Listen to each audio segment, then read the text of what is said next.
Hi folks, welcome back to Stacey Can. Today I'm making Rhuberries. What is a rhubarry, you ask? Well, I'm going to explain.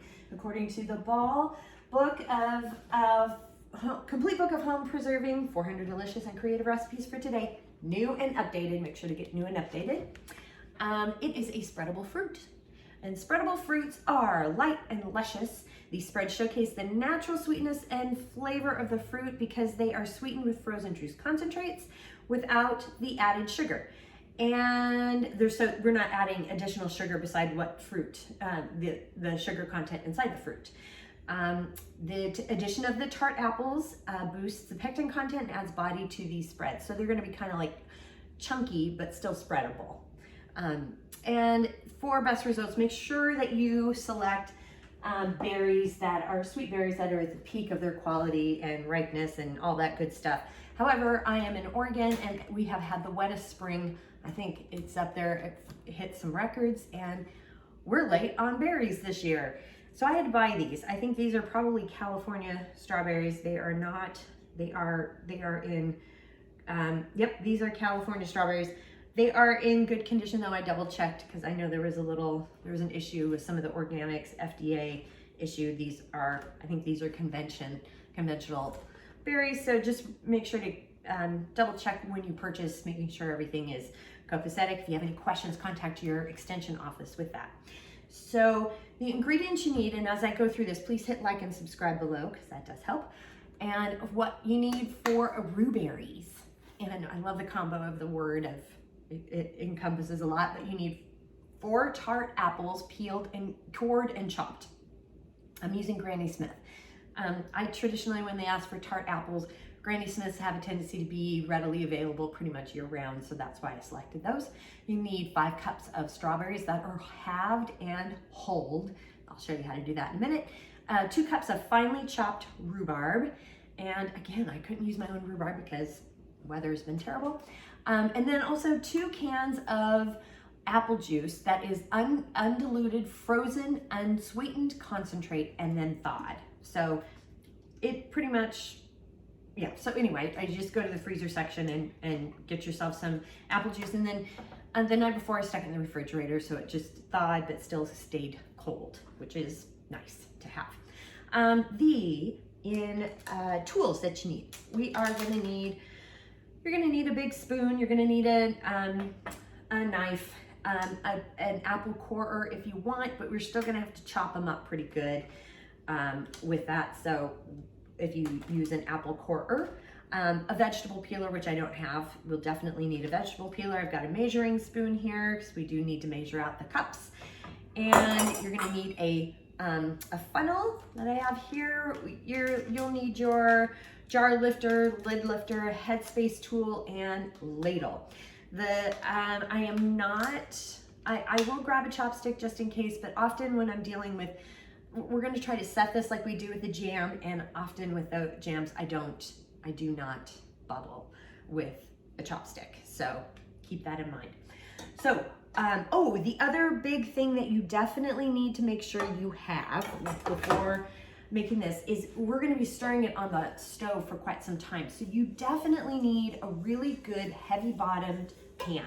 This is double lined. You need very heavy bottom. You can't use a real thin aluminum. I mean, you could if you wanted to, but you're going to end up scorching the berries because we're going to have to stir this, I think, for 50 minutes. I got to double check the recipe, but it's 50 minutes where you're going to be stirring and stirring and stirring. That's going to break up the apples and pop out the pectin to give it a thickening agent. So you got to cook it longer. When you're not adding pectin, you have to cook longer to release the pectin from the apples, because we get our pectin either from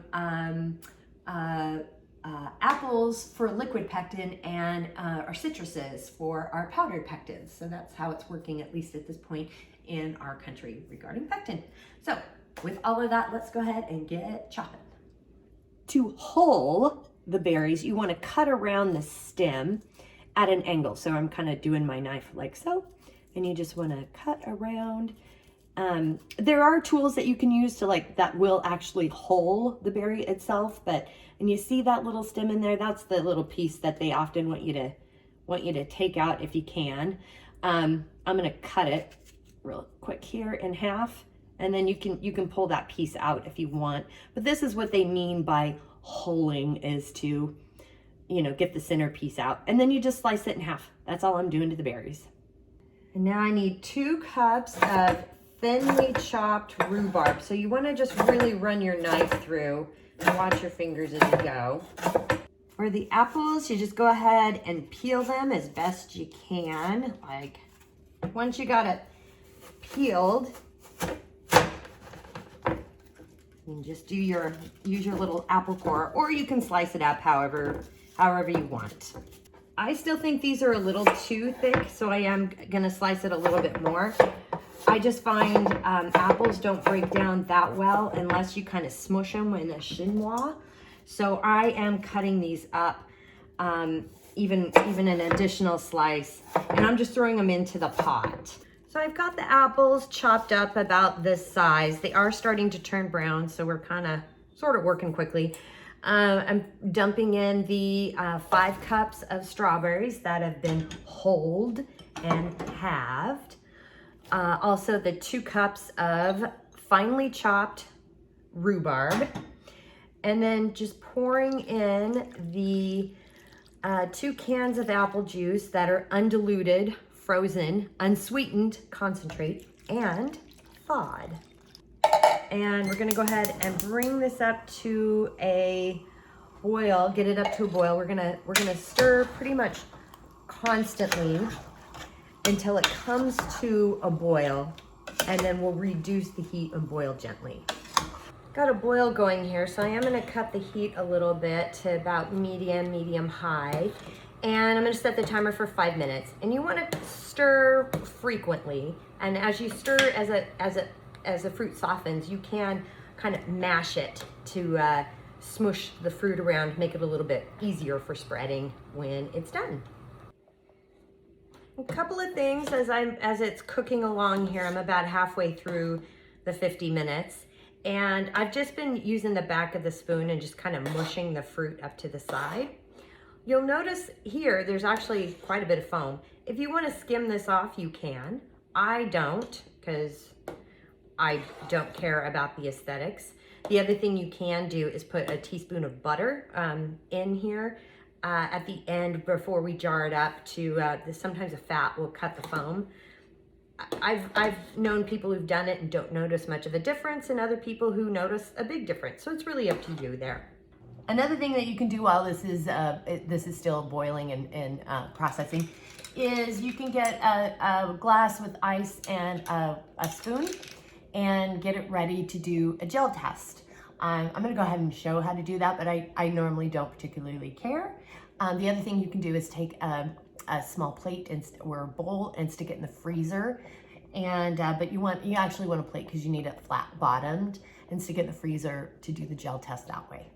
Look at that beautiful spreadable fruit, and look at it's mounding up nicely. The timer has gone off, so we're going to go ahead and do a quick little test. Look at that. It mounds beautifully on the spoon. So we are ready to go, and I've got the jars heating up in the canner here. They've been heating at 180 degrees, which is what you need to do when you're hot packing, which is what we're doing here. And hot packing is adding a hot item to a hot jar. If you do a cold jar, you can shock the jar and it can break. And we're filling it to a 1/4 of an inch Headspace, which I think I have here. Yep, I do. And then we're using our paper towel here. And I'm just using the lid water to clean the rims, very top. Get your lid lifter and gently attach to the top here. And I just use my finger here to hold the lid so it doesn't fly off with the magnet. Adding our ring, just fingertip tight. That's all you need to do. It's hot, be careful, fingertip tight. And then we're lifting the jar up and over and into the canner. You do not want to tip or tilt. If you do, you can actually compromise the seal of the jar, because the food can get between the jar and the lid because it's not sealed yet. Didn't end up bubbling. It just didn't need it. It was firming up pretty pretty nicely, gelling up nicely with that, with the apples in there. So, but I do have all of the jars in the counter here. I've set it up, the temperature up to high, and when it comes to a rolling boil, we'll set the timer. I got a rolling boil going in the canner. So I've set the timer for 10 minutes for my altitude. And for more information on altitudes in your area, just check out the information here in the corner and also down below in the show notes. The 10-minute timer has gone off, so I am cutting the heat to the canner. And now I'm gonna carefully lift the lid. Make sure to open the lid away from your face. This is a facial you don't want. So I've taken the lid off and I've set the timer for 5 minutes. The reason you wanna do this is that the contents in the jar are they're actually boiling. This allows the food to settle, and it gives the opportunity. So if you're pulling it out and it's still really boiling and bubbling, it can compromise. Some of that food stuff can get underneath the lid and it won't seal. So it gives it an opportunity for the food to settle and for the jars to seal. The 5-minute timer has gone off, so I'm gonna go ahead and remove the jars. And remember, we're removing them by pulling them up and over and onto the counter here. You don't want to tip or tilt. There will be water on top of the jar, but we just leave it there because it will evaporate and go away. So just be real careful. Look how delicious. And this is how you make Rhuberries, which is a fruit spread.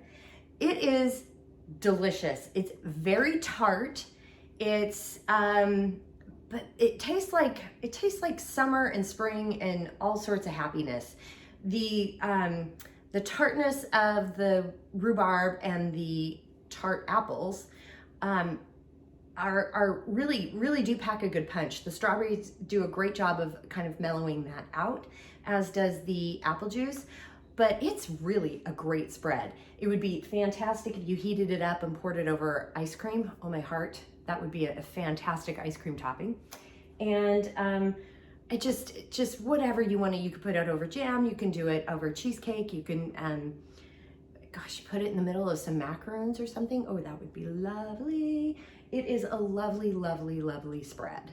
So I highly recommend it. The recipe is down below, down here again with the ball recipe book. And while you're down there, please like and subscribe because that really does help, and share, that helps too. And if you have any questions, comments, suggestions, feedback, concerns, by all means, please reach out to me. I'm on Facebook at Stacey Can Can. You can at me on Instagram and TikTok at Stacey Can Can. My website is www.staceycancan.com, and my email is info@staceycancan.com. And I'm also on LinkedIn at Stacey Can Can. So you can come check me out. But, and that is how we make Rhuberries. I love saying it, Rhuberries. But until next time, I hope you have a happy canning journey.